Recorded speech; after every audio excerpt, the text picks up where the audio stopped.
Mordecai and Rigby versus Sukuna. I saw this a few months ago being talked about on Twitter and YouTube, with people saying that it'd be a stomp in Mordecai and Rigby's corner, mentioning their crazy powers and items, that Sukuna would simply be a minor obstacle on their way to set up the chairs or buy a sandwich or something. However, as a power scaler, I wanted to see a full video going in detail on who would actually win, Mordecai and Rigby or Ryumin Sukuna. Starting off with lowball scaling, we got Mordecai and Rigby scaling to Muscle Man, who survived this explosion, which was equivalent to 19.2 tons of TNT, or enough energy to put Muscle Man and our duo at city block level, which tracks perfectly with that one time when Mordecai and Rigby were next to this explosion and then took 0 damage. Okay, but that's base Mordecai and Rigby, but how strong are they while they're using Def Kwando? Back when Rigby was trying to use death punches on Mordecai, this was actually calculated to be about 22.5 thousand tons of TNT, as opposed to the mere 19.2 tons of their base forms, which I calculated is over 1,000 times stronger than their base forms, putting Def Kwando M and R at around 10 level. Also note, if someone is stronger than them, it wouldn't matter since their punches, kicks, and even aura can vaporize people out of existence. The only way to prevent this would be to use the death block yourself, which in this case Sukuna cannot. Whether or not they can hit Sukuna depends on their speed. Speaking of speed, of course there's the time they flew around the solar system at massively faster than light speeds in a game of basketball. The only note about this is that this is probably only applicable to combat and reaction speed, and not their casual movement speed, perhaps? However, I'm going to throw Sukuna a bone here and give M&R another speed rating that is maybe more fair toward the King of Curses. There was one time Mordecai and Rigby managed to push someone out of the way of lightning, dodging it, which has been calced at almost 900,000 miles per hour or almost 400,000 meters per second. Now getting on to Sukuna himself, he's a bit more complicated because there's different ways to scale him or different interpretations of power and speed. Basically, it's what we power scalers call scaling metas. So I'm going to go over a few of the main ones, and then we'll see how Mordecai and Rigby do against each one. Also, I'm using Final Arc Sukuna, meaning with the 4 arms. Beginning with low ball, we got Sukuna scaling above Jogo's meteor that leveled a part of a city, producing over 700,000 tons of TNT, putting Sukuna at around large town level plus. Sure, this attack could have injured 15 finger Sukuna, but we're using a Sukuna that is much stronger than that, emphasizing that this is really a low ball Sukuna.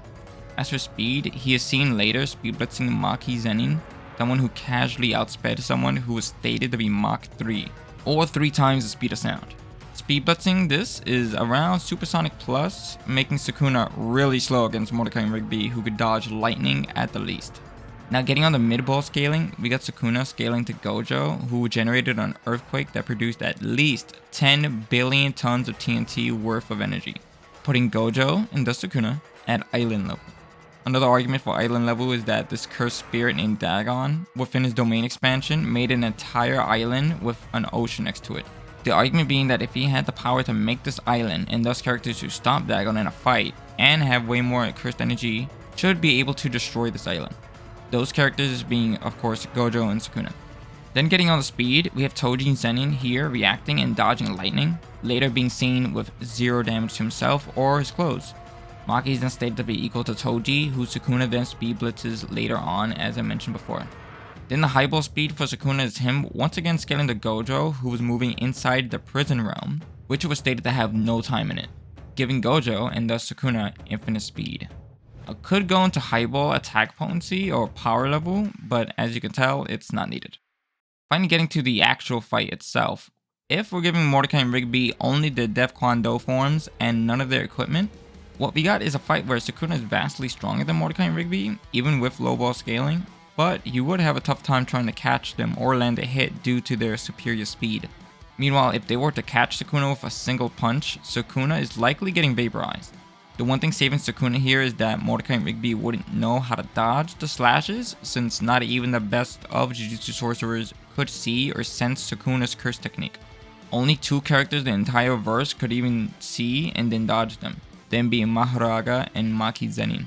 In character, however, I can see Sukuna wanting to play around with his food, not using his slashes immediately while Mordecai or Rigby go for a death punch on Sukuna.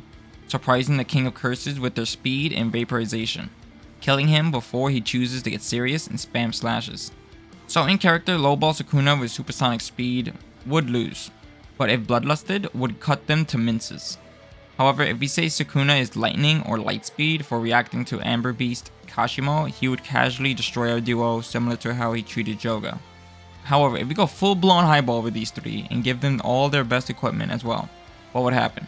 Well, sure, Mordecai and Rigby with their basketball powers would be around 600 times the speed of light, and let's say they immediately pull out their power keyboard that allows them to do literally whatever they want as long as they sing the command.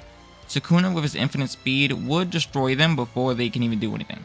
If Sukuna plays around with them though, and lets them try out the piano out of curiosity, then yes, he would lose as long as they send him to the sun or something. In both fights, Sukuna wouldn't get a chance to use domain expansion since, as you can tell, he either gets stomped or stomps them to the point he doesn't need domain expansion. So, in summary, similar to before, if bloodlusted, Sukuna wins, but if Sukuna is in character, Mordecai and Rigby wins.